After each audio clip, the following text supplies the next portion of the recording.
Hola, buenos días profesor, ¿cómo está? Espero que esté muy bien. Yo me llamo Jesús Alejandro Carrasco y les voy a hablar sobre la medición de riesgo. La medición de riesgo es uno de los conceptos básicos y más relevantes en la gestión de riesgo empresarial, ya que nos permite contabilizar y recrear de manera económica, contable y numérica nuestro nivel de riesgo general y nuestra confianza en nuestros activos económicos y nuestra labor contable. Primero que todo tenemos que contextualizar cómo se lleva a cabo este proceso. Empecemos.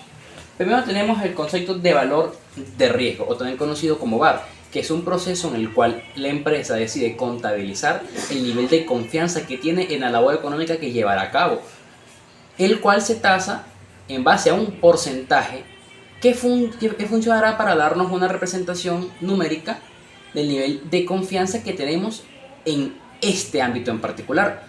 Por ejemplo, puede ser del 95% de confianza en un caso específico, puede ser más bajo, 75%, 76%, dependiendo el rubro. Usualmente el valor de riesgo es cada vez más alto en compensación al rubro que se está elaborando. Si la empresa se dedica, por ejemplo, a la construcción de computadoras y empieza a elaborar de manera, por así decirlo, paulatina, teléfonos, la elaboración de teléfonos tendrá un nivel de riesgo posiblemente más alto.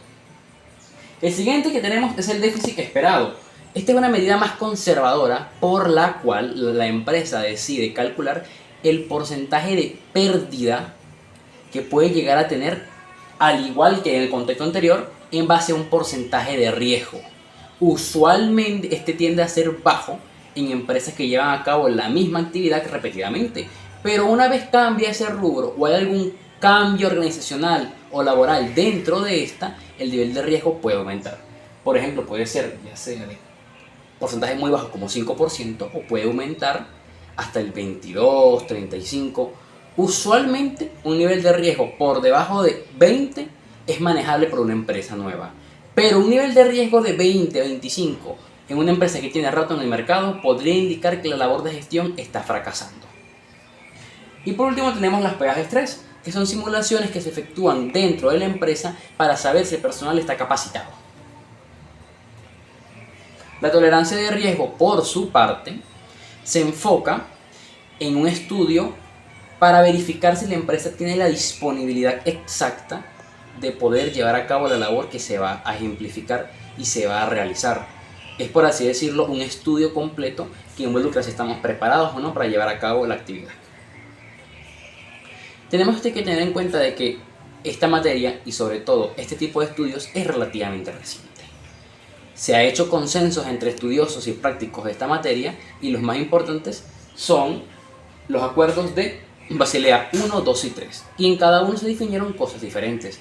En el concilio de Basilea 1 se fungieron los fundamentos de la gestión de riesgo de la manera en que lo conocemos actualmente.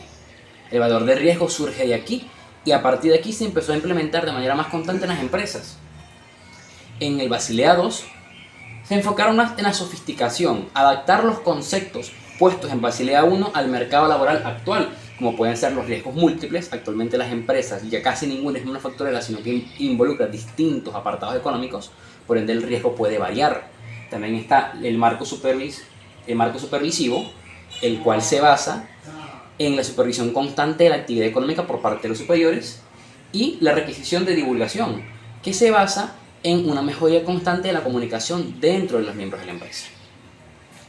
Y por último, en el Basilea III se enfocaron en la resiliencia post-crisis. Este es el más reciente y ocurrió después de la crisis del 2008 en Estados Unidos y en Wall Street. En este concilio buscaron que por sobre todas las cosas las empresas fueran capaces de mantenerse en caso de una crisis.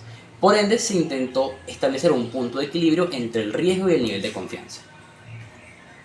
En el marco regulatorio venezolano hay tres entes principales que se encargan de llevar a cabo la regulación de este ámbito, que son el SUDEBAN, que es el supervisor central de los bancos venezolanos, el SUDEBAN, que es la autoridad reguladora de los marcos financieros y mercantiles, y el SUDAESEC, que es la superintendencia y supervisión de los seguros en Venezuela y de las aseguradoras.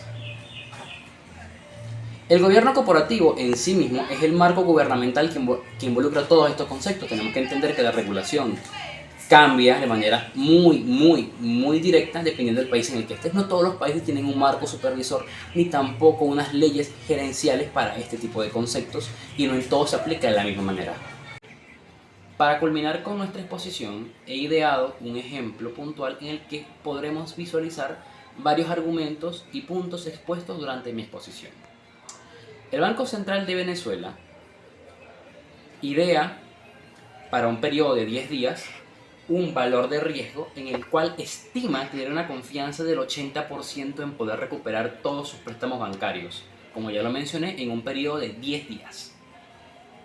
Más sin embargo, a la hora de realizar el déficit esperado, pudo constatar que había una posibilidad de un 22% de no recibir lo esperado. 22%.